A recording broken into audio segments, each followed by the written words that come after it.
Hi everyone, hope everybody is doing great. First of all, happy Makar Sankranti to all my Indians out there. My name is Panara Rao and thank you so much for watching this video.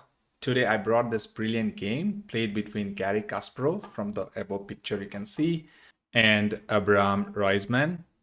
This game was played back in 1978 from Sokolsky Memorial where Garry scored 13 out of 17 and he won the tournament. For the people who don't know who is Garry, one of the strongest or greatest player of all time, Kasparov was undisputed world champion from 1985 until 1993 and classical world champion from 1993 until 2000, known to chess fans worldwide as the Beast from Baku. Baku is the place where he was born, on account of aggressive and highly successful style of play. His main early influence was the combative and combinative style of displayed by another legendary chess player, Alexander Alkeheim. So I researched about his opponent, Abram Reisman, who was an international correspondence master and a FIDE international arbiter with a peak rating of 2315. So without any further ado, let's quickly deep dive into the game. So this is a Spanish game bird variation. Garry is playing white and his opponent Roisman is playing black. We'll quickly go through the opening moves and we'll discuss the critical points. So Garry starts with e4, e5, knight f3, knight c6, bishop b5, knight d4, knight cross d4, e cross d4, Garry castles here, bishop c5, d3, c6, and bishop c4, d6, f4, knight f6. And here Garry strikes the center with pawn to e5. And black captured the pawn on e5, which is a critical mistake. He should have moved the knight to g4. And you see how Garry punishes his opponent because of this mistake. Garry gives a check, bishop cross f7 and king cross f7, and after e cross e5 you see this rook is pinned the knight cannot move legally. So what do you do here? The opponent played queen to d5 and of course Garry is going to capture the knight, which he did. E cross f6, g cross f6. And after this, definitely, slight edge for, I would say, white. It's not that, black is completely losing here.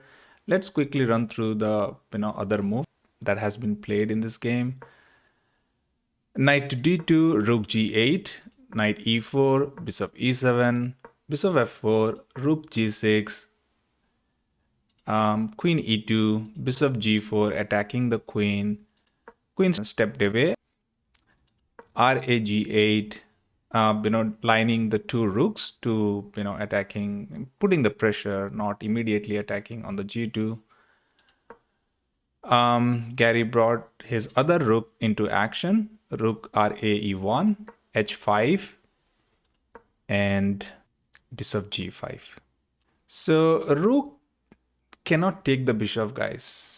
Yes, it seems like, rook can take, knight takes, and rook takes, but that's not the plan. If rook captures the bishop, white is completely winning here because it's not knight takes rook. Instead, knight takes f6. And okay, what do you do here? First of all, you cannot take the knight with your bishop because you know what? It's gonna be a checkmate in one. So that's game over. Good night. Yeah. What do you do? Because your queen is under attack, your rook is under attack, and your bishop is under attack. So the first thing first, you wanted to save your queen. Let's say, you bring your queen to, f5. But still, it's completely losing for black. The reason why, I'll tell you. Because knight takes bishop. And what do? You cannot take the knight because there is a pin existing here, right? And you cannot take with the rook for sure because your queen will hang if you take. And if you take with the knight, it's okay. You are exchange up for sure. Two rooks versus rook and bishop, you are not going to survive for long. It's already +6 for white.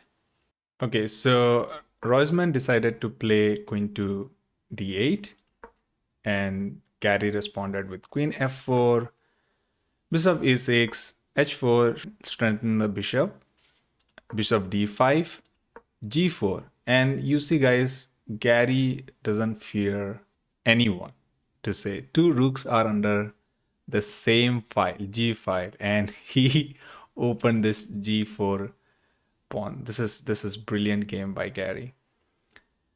And okay, his opponent played king to G7, which is again a very big mistake, I would say, and you see why. So Garry took the pawn on h5, and okay, what do you do here? Rook do not have any escape square, and if he captures the bishop, then white would be happy to capture back with the pawn. So here, instead of moving the rook, his opponent took the bishop with the pawn and also threatening the queen. And you see how Garry punishes his opponent. Okay, so Garry starts with queen e5 check, and what do you do now?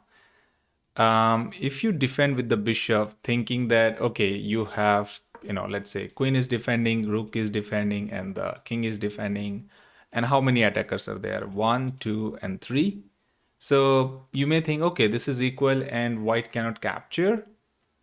But here white is wrong, because knight takes bishop, rook takes, and it's not rook takes rook. Instead, pawn takes pawn, which is h cross g5, and the rook is pinned. The rook cannot move, and you win the exchange back.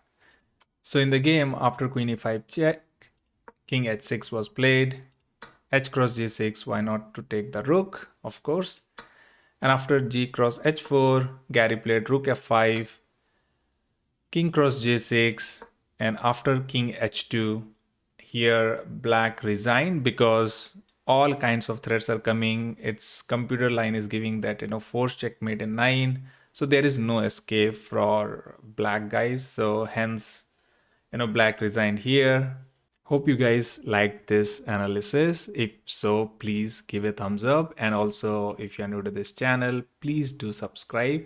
And I'll be posting new content very soon. So stay tuned. Thank you.